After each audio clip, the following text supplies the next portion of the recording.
Okay. ఇది దాంట్లో మధ్యలో ఏదొచ్చింది. తిరుపతికి సంబంధించి 2 ప్రశ్నలు ఇంకా ఉన్నాయి. ఒకటి, గత ప్రభుత్వము ఈ 10 రోజుల పాటు వైకుంఠ ఏకాదశి ఏర్పాటు చేయాలనుకున్నది మాకు సంబంధం లేదని కొంతమంది చెప్పేటువంటి ప్రయత్నం చేస్తున్నారు. ఈ దీనికి సంబంధించి కొత్తగా వచ్చినటువంటి ప్రభుత్వంలో చైర్మన్ కానీ, వీళ్ళు కానీ, వాళ్ళు కానీ మాకు సంబంధం లేదు అనేటువంటి విషయం. ముఖ్యమంత్రి ముంగటనే ఈఓ, జేఈఓ, చైర్మన్ నాది తప్పు కాదు, నీది తప్పు కాదు, నువ్వు చెప్పింది నేను విన్నానా, నేను చెప్పింది నువ్వు విన్నావా అని మీడియా సమక్షంలో కనబడే విధంగా చంద్రబాబు నాయుడు ముఖ్యమంత్రి ముంగట జరిగినటువంటి చర్చ. ఈ 2 ప్రశ్నలను ఏ విధంగా మనం చూడవచ్చు అంటారు ఏ కోణంలో? నిన్న జరిగిన దాంట్లో వాళ్ళ రివ్యూలో ముఖ్యమంత్రి చెప్పిన దాన్ని చూసినా, డిప్యూటీ సీఎం చెప్పిన దాన్ని చూసినా బోర్డుకు, మెంబర్లకు, అధికారులకు సమన్వయం లేదని తెలిసింది.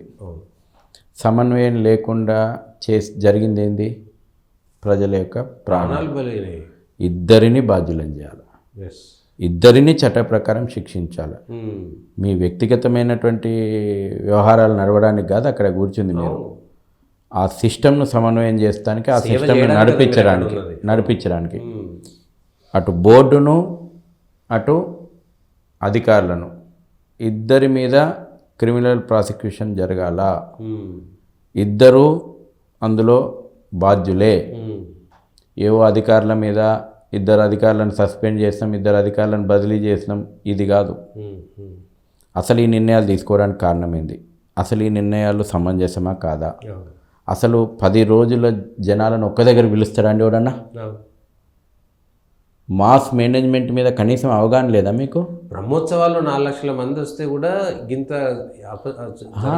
అప్పుడు బ్రహ్మోత్సవాలు వారం రోజులు జరుగుతాయని తెలుసు సతీష్ గారు. ఇప్పుడు కుంభమేళా జరుగుతుంది 40 రోజుల పాటు, ఈ డేట్ నుంచి ఈ రోజు వరకు క్రౌడ్ మేనేజ్మెంట్ లోపల ఆ ఫ్లెక్సిబిలిటీ ఉంది.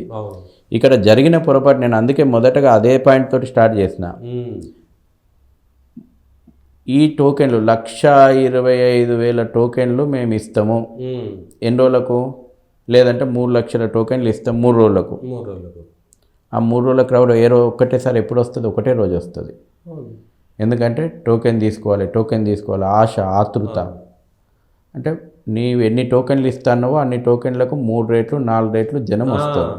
అది అంతమంది జనాలను నువ్వు ఇచ్చే టోకెన్ మీద 3 రోజుల కోసమే చేయించవచ్చు కాక, కానీ జనం వచ్చేప్పుడు మీద పడతారు, ఒకటేసారి పడతారు.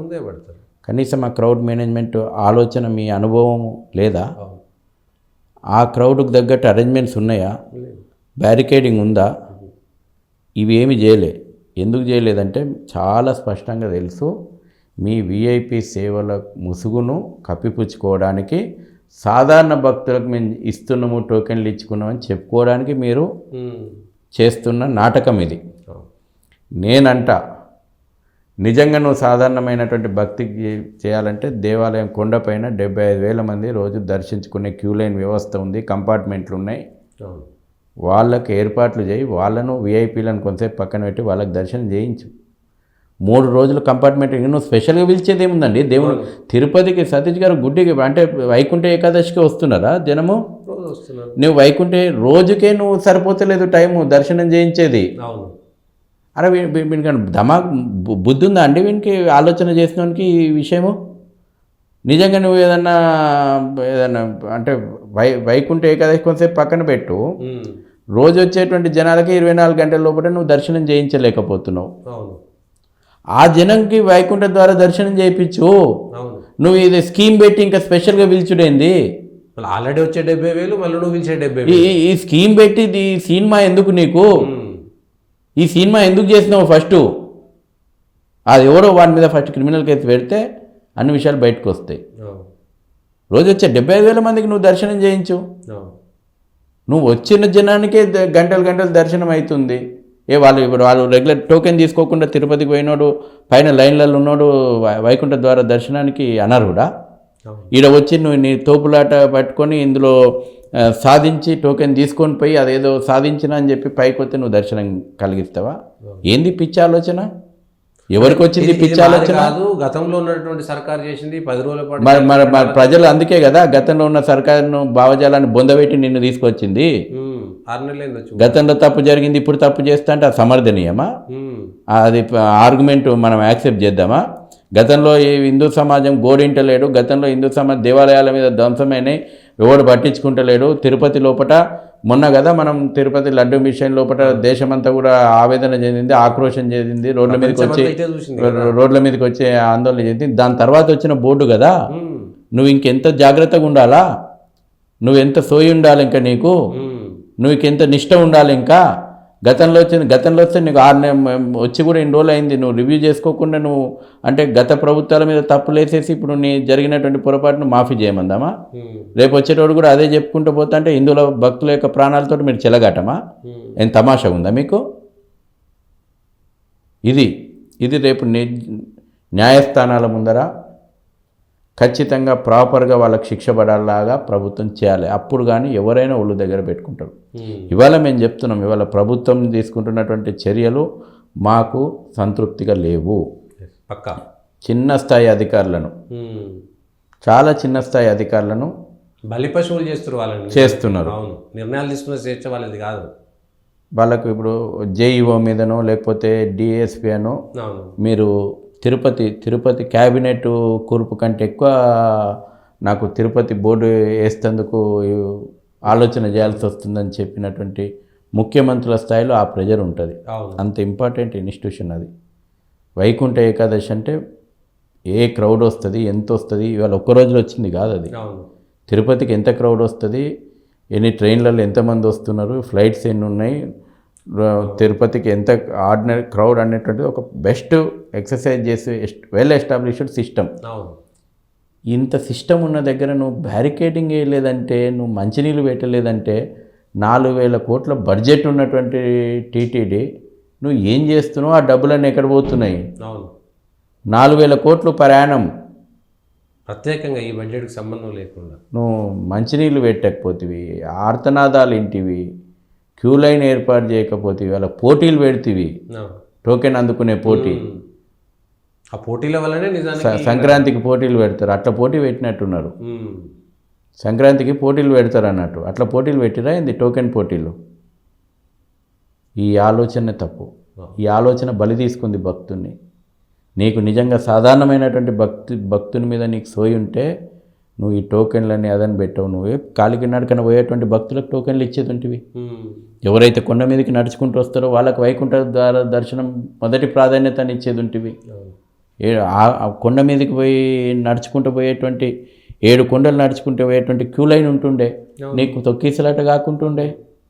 చిన్న పోయి అది కాదు సతీష్ గారు, ఒక స్కూల్లో పోయి లైన్లో నిలబడతారు, ఒక్కొక్క ఫంక్షన్ హాల్ దగ్గర పోయి లైన్లో నిలబడతారు. ఇక్కడ నువ్వెందుకు? నువ్వు నిజంగా టోకెన్లు ఇచ్చేది ఉంటే కాలినడక దర్శనం లైన్లో టోకెన్లు ఇచ్చి ఉంటే ఇవాళ వాళ్ళు కాలినడకన ఎక్కినటువంటి భక్తులకు మేము మొదటి ప్రాధాన్యత ఇస్తున్నాము, వైకుంఠ ద్వారా దర్శనం టోకెన్లు ఇస్తున్నామని అంటే నీకు అక్కడ క్రౌడ్ మేనేజ్మెంట్ అయ్యేది.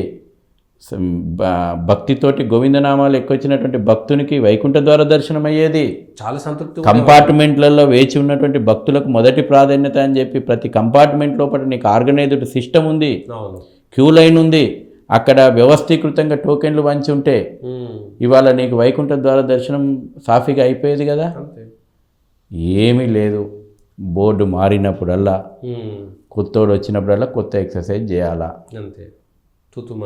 దాని మీద ప్రాపర్గా మైండ్ పెట్టి ఎక్సర్సైజ్ చేసేది లేదు. మీడియా కోసం మేము ఏదో చేస్తున్నాం, సాధారణ భక్తులకు ఏదో చేస్తున్నాము, ఏముండదు వీళ్ళు చేసేది. గొప్పలు చెప్పుకుంటాను. నేను నీకు మాట చెప్తా, వృద్ధుల కోసం, చంటి పిల్లలు ఉన్న తల్లుల కోసం మేము ప్రత్యేక ఏర్పాట్లు చేస్తాం. ఏముండదు సతీష్ గారు, తీసుకుపోయి ఆ గుంపులనేదో వేస్తారు. 60 ఏళ్ళు 70 ఏళ్ళు దాటినటువంటి వృద్ధుడు 7 ద్వారాల ముందర నుంచి దేవుణ్ణి చూస్తాడు. ఆ చూసే లోపల, ఆ కంటి చూపు ఇట్లా చూసే లోపల కంటి చూపు కూడా ఉండదు. ఆ ఏజ్లో బయటికి దోసేస్తారు. నిజంగా నీకు చిత్తశుద్ధి ఉంటే తీసుకోపో. 1 గంట 2 గంటలు మొత్తం హిందూ సమాజం యాక్సెప్ట్ చేస్తాం మేము. 2 గంటలు 60 ఏళ్ళు దాటిన వృద్ధులకి కేటాయించి ప్రతిరోజు. ఈ వీఐపీలు ఎవరండి? వీఐపీలను వస్తారామని ఏడాదికి ఒక్కరోజు ఆ ప్రోటోకాల్ వీఐపీలకు ఏడాదికి ఒక్కరోజు ఇవ్వండి, తర్వాత ఏమని చెప్పండి. గతంలో మీరు ఆధార్ కార్డు ఎంట్రీ చేస్తాము, ఒక్కసారి కంటే ఎక్కువ వస్తే వైకుంఠ మన విమాన వెంకటేశ్వర స్వామిని చూసి పోవాలని చేశారు. ఇవాళ చెప్తున్నాం ప్రోటోకాల్ ఎవరెవరు ఉందో, నాట్ వీఐపీ మొత్తం తీసేయాలా. ప్రోటోకాల్ ఎవరికి ఉందో సంవత్సరానికి ఒకసారి ఇవ్వండి. ఉమ్. ప్రతిరోజు 2 గంటలు వృద్ధులకు ఇచ్చేయండి. మొదటి గుమ్మటం ఎక్కడికైతే ఇవాళ శ్రీవాణి పేరు మీద 10,000 కడితే నువ్వు తీసుకుపోతున్నావో, ఎక్కడి వరకు అయితే నీ సిఫార్సు లెటర్లు ప్రోటోకాల్లో తీసుకుపోతున్నావో అక్కడి వరకు 60 ఏండ్లు దాటినటువంటి వృద్ధులకు వాళ్ళకు సరే సంవత్సరానికి ఒక్కసారి అవకాశం ఇచ్చినా సరే అక్కడి నుంచి దర్శనం చేయించు. అవును. ఎంత తృప్తిగా ఉంటాడు. అవును. ఈ ఆలోచనలు రావు. ఉమ్. మొత్తం రాజకీయ నిరుద్యోగుల కేంద్రం బోర్డు. అంతే. ఎస్. ఈసారి కూడా మేము ఆశించినాం. నేను కుల్ల మాట్లాడదలుచుకున్నా. తిరుపతి లడ్డు వ్యవహారం అయిన తర్వాత, దేశవ్యాప్తంగా చర్చ అయిన తర్వాత, దేవాలయాల వ్యవస్థలు, బోర్డుల నియామకాలు రాజకీయ పునరావాస కేంద్రాలుగా మారిపోయినాయి అని చర్చ దేశవ్యాప్తంగా అయిన తర్వాత, ఫ్రీ హిందూ టెంపుల్స్ లోపల రాజకీయేతర శక్తులను బోర్డుల్లో నియమించాలే, ఆధ్యాత్మికవేత్తలను నియమించాలే, నిష్ఠాపరులను నియమించాలే, ప్రతిష్ఠిత వ్యక్తులను నియమించాలని దేశవ్యాప్తంగా చర్చ జరుగుతున్నటువంటి సందర్భం లోపల ఒక చిన్న ఆశ ఉండే, ఆంధ్రప్రదేశ్ ప్రభుత్వం ఆ దిశగా చర్యలు తీసుకుంటుందని. ఏమీ లేదు. మళ్ళీ రాజకీయ నిరుద్యోగులకే కేంద్రం అయింది బోర్డు. మాటలు మాత్రం అటువైపు వచ్చినాయి, చేతుల్లో మాత్రం కాదు. అందుకే విజయవాడ శంఖానాదం లోపల, ఐందవ శంఖారావం లోపల చాలా స్పష్టంగా ఈ డిమాండ్ కూడా మేము పెట్టినాం. రాజకీయ నిరుద్యోగులు ఉండకూడదు, రాజకీయేతర శక్తులు ఆ వ్యవస్థ పట్ల నిష్ట ఉన్నటువంటి వ్యక్తులు ఉండాలి.